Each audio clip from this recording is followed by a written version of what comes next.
Praise the Lord, ஹல்லேலூயா. கிறிஸ்துவுக்குள் பிரியமானவர்களே, தர்மியான காலை வேளையிலும் தேவ சமூகத்துக்கு வந்த உங்கள் ஒவ்வொருவரையும் இயேசுவின் இணையற்ற நாமத்தினாலே அன்பின் வாழ்த்துக்கள். இந்த நாளிலும் புலம்பல் 3ஆம் அதிகாரம் 57வது வசனத்தை அடியேன் வாசிக்கிறேன். நான் உம்மை கூப்பிட்ட நாளிலே நீர் அணுகி பயப்படாதே என்றீர். ஆமேன், ஹல்லேலூயா. எத்தனை அருமையான வார்த்தை பாருங்க. நாம் கூப்பிடுகிற வேலைகளில் கர்த்தர் அணுகி என்கிட்ட வந்து என்னம்மா விஷயம்னு கேட்பாரு. அவர் வந்த உடனே தகப்பன் சொல்ற வார்த்தை என்ன தெரியுமா? பயப்படாதே என்று சொல்லுவார். ஹல்லேலூயா. ஒரு சிறு பிள்ளை எங்கேயாவது ரோட்ல விழுந்துட்டாலோ இல்லை சிறு பிள்ளை எதையாவது பார்த்து பயந்துட்டா உடனே அந்த உலகத்தை பிரகாரமான தகப்பனோ தாயோ இல்லை மற்றவர்கள் நம்ம என்ன பண்ணுவோம்? டக்குன்னு அந்த குழந்தையை நம்ம தூக்கி பயப்படாத பயப்படாத ஒன்னில்லைன்னு சொல்லி நம்ம அந்த வார்த்தையால் அவங்கள தேற்றுவோம். அதே போலதான் இன்னைக்கு பிரசங்கத்தை கேட்க வந்த அருமையான பிள்ளையே, அப்பா என்கிட்ட பேசுங்கன்னு எந்த ஆவலோடு நீ எதிர்பார்க்கிறியோ அந்த தெய்வத்தை நோக்கி நீ கூப்பிட்ட வேலையில உன்கிட்ட பார்த்து சொல்ற முதல் வார்த்தை என்ன தெரியுமா? பயப்படாதே. ஹல்லேலூயா. 365 நாட்களுக்கு ஆண்டவர் 367 வார்த்தைகளை வைத்திருக்கிறார். பயப்படாதே பயப்படாதே பயப்படாதே என்று. ஸோ நீங்கள் எதை குறித்தும் பயப்படாமல் தைரியமாக இருங்க. ஏன்னா நீங்கள் கூப்பிடும் பொழுது அவர் அணுகி உங்ககிட்ட வருவார்.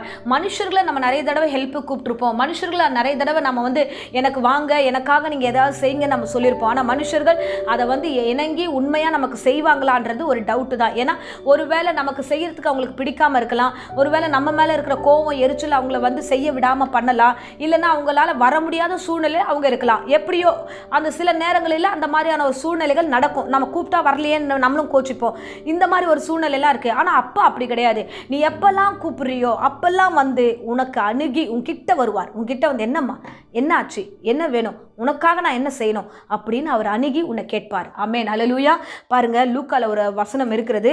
ஒரு குருடன் எரிகோவில் இருக்கும்போது அந்த குருடன் வந்து இயேசு கிறிஸ்து வந்து எரிகோவுக்கு சமீபமாக வரும்போது எல்லோரும் அவன் டெய்லி பிச்சை தான் கேட்டுகிட்டே இருப்பான். அம்மா எனக்கு பிச்சை போடுங்க அப்படின்னு கேட்டுகிட்டே இருப்பான். ஆனால் இயேசு வரும்போது மட்டும் அந்த வார்த்தையை மாற்றிக்கிறான். தாவீதின் குமாரனே எனக்கு இறங்கும் என்று மிகவும் சத்தமாய் கூப்பிட்டான் என்று வேதம் சொல்லுகிறது. அப்போது அவன் சத்தமாய் கூப்பிட்ட வார்த்தை என்ன தெரியுமா? ஆண்டவரே எனக்கு இறங்குங்க. இவ்வளோ நாள் பிச்சை கேட்டுட்டு இருந்தவன் ஆண்டவரை பார்த்துமே பிச்சை கேட்கல. ஆண்டவரே எனக்கு இறங்குங்க, எனக்கு உதவி செய்யுங்க என்று கேட்கிறான். ஹல்லேலூயா. அன்பு பிள்ளைகளை, நீங்கள் மற்றவரிடத்துல உதவி கேட்கிறது போல ஆண்டவர்கிட்ட என்ன தேவையோ அதை கேளுங்க. நீங்கள் கூப்பிட்டால் அவர் வருவார், உன் பட்சத்தில் வருவார். இந்த குருடன் பக்கத்தில் வராரு. வந்தது நான் உனக்கு என்ன செய்யணும்னு நினைக்கிறேன். 41வது வசனத்தில் பார்க்குறோம். லூக்கா 18ஆம் அதிகாரம் 41வது வசனம். நான் உனக்கு என்ன செய்ய வேண்டும் என்று எண்ணுகிறாய் என்று. அப்போது ஆண்டவரே எனக்கு இந்த தேவை, பார்வை அடையணும், நான் எனக்கு இது தேவை.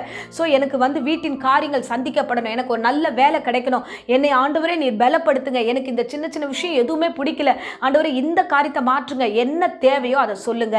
நீ கூப்பிட்டால் அவர் வருவார். நீ கூப்பிடும் வேலையெல்லாம் அவருக்கு நிச்சயமாக கேட்பார். அதான் கேளுங்கள் அப்பொழுது உங்களுக்கு கொடுக்கப்படும் என்று சொன்னாரே. ஏன் அந்த வார்த்தை ஆண்டவர் வேதத்தில் எழுதி வைத்திருக்கிறார்னா அவர் என்ன சொல்லுகிறாரோ அதை செய்வார். அதுதான் இயேசு கிறிஸ்து. ஹல்லேலூயா. சொல்லுகிறதை செய்கிறவர். அதனால நீ கூப்பிடுமா, நீ எப்போ கூப்பிட்டாலும் நான் வருவேன், நீ கூப்பிடு தம்பி, நீ எப்போ கூப்பிட்டாலும் நான் என்னன்னு வந்து உன்னை கேட்பேன். உன் வீட்டை குறித்து, உங்களை குறித்து, எல்லா காரியத்தை குறித்தும் நீங்கள் தேவனிடத்தில் சமூகத்தில் வந்து நில்லுங்க. இன்றைய காலகட்டத்தில் அதிகாலையில் எழுந்து ஜெபிக்கிற ஜெப பழக்கம் குறைந்து விட்டது. என்ன ஜெபம் பண்ணுறது பாருங்க, அப்புறம் ஜெபம் பண்ணிக்கலாம், நம்ம வழியில் போகும்போது ஜெபம் பண்ணிக்கலாம், இல்லை இதை பண்ணிக்கலாம். இல்லை, தேவ சமூகத்தில் தினந்தோறும் கூப்பிடுற சூழ்நிலை நம்ம மாறிட்டோம். ஏன்னா இந்த உலகமும் சரியில்லை, உலகத்தினுடைய உறவுகளும் சரியில்லை, சூழ்ந்திருக்கிற எந்த காரியமும் சரியாகவே இல்லை. அப்போ தினந்தோறும் தேவனை நோக்கி அப்பா எனக்கு இறங்குங்க, என் குடும்பத்தை பாருங்க, என்னுடைய பிஸ்னஸை பாருங்க, என் வீட்டை பாருங்க, என் சப்ஜெக்டை பாருங்க, என்னுடைய ஸ்டடீஸை பாருங்கன்னு கூப்பிடுங்க. கூப்பிட்ட நாளிலே அவர் அழகாக கிட்ட வருகிறார். இப்போ நினச்சி பாருங்களேன், நீங்கள் கண்ணை மூடி ஜெபம் பண்ணுறீங்க, காலையில் முழங்கால் படிட்டு அப்போ ஆண்டவர் கூப்பிடும்போது கிட்ட வருகிறார், வந்து உன்னை பிளஸ் பண்ணுறார். ஆமென். இது நிச்சயமாக ஒரு இமேஜின் மாதிரி தெரியலாம். ஆனால் பாருங்க, நீங்கள் ஜெபிக்கும் பொழுது உங்களை வந்து தொட்டு உங்களை ஆசீர்வதித்து என்ன வார்த்தை சொல்கிறார் தெரியுமா? பயப்படாதே. ஆமென். இந்த பிரசங்கத்தை கேட்கிற அருமையான பிள்ளையே, தகப்பன் உன் கூட இருக்கிறார். நீ முழங்கால் போடும்போது உன் பக்கத்தில் இருக்கிறார். குருடனுக்கு என்ன தேவையோ அது சந்தித்தார். உனக்கு என்ன தேவையோ உனக்கும் சந்திப்பார். அவர் கிட்ட வந்து உன்னை பார்த்து சொல்லுகிறார், எதை குறிச்சும் பயப்படாத, தைரியமாயிரு, நான் உன் பட்சத்தில் இருக்கிறேன் என்று சொல்லுகிறார். ஆமென்.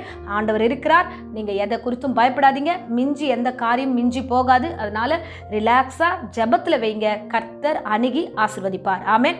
பயப்படாதே என்று சொல்கிற வார்த்தைக்கு இன்னொரு காரியம் தெரியுமா? நான் இருக்கேன், நான் பார்த்துக்கிற எல்லாத்தையும், நீ தைரியமாயிரு அப்படின்றது தான். ஆமென். ஒரு தகப்பனை போல, ஒரு தாயை போல, ஒரு உற்றார் உறவினர் போல, நண்பர்களை போல அவர்கள் நம்ம இருக்கிறாங்கன்ற சப்போர்ட்டில் எப்படி இருக்கிறோமோ அதை போல அவரை காட்டிலும் கர்த்தர் இருக்கிறார். அவர் நான் பார்த்துக்கிறேன் அப்படின்ற ஒரு வார்த்தையை சொல்லியிருக்கிறாரு. பயப்படாமல் தைரியமாக இருங்க. இப்போதும் நான் உங்களுக்காக ஜெபிக்கிறேன். கண்களை மூடி நாம் ஜெபிப்போம். அன்பு ரட்சகா, இந்த அருமையான வேலைக்காய் ஸ்தோத்திரம். நீர் கொடுத்த வேத வசனத்துக்காய் கொடான கொடி ஸ்தோத்திரம். ஆண்டவரே, அணுகி எங்கள் கிட்ட நெருங்கி நாங்கள் கூப்பிடும் பொழுதெல்லாம் கிட்ட வந்து பயப்படாதே என்ற வார்த்தை சொல்லுகிறேன். அதற்காக நன்றி. இந்த பிரசங்கத்தை இந்த வேளையில் யாரெல்லாம் கேட்டுக்கொண்டு பயத்தில் இருக்கிறார்களோ எல்லோருடைய பயத்தையும் இயேசுவின் நாமத்தில் சபித்து கட்டுகிறேன்.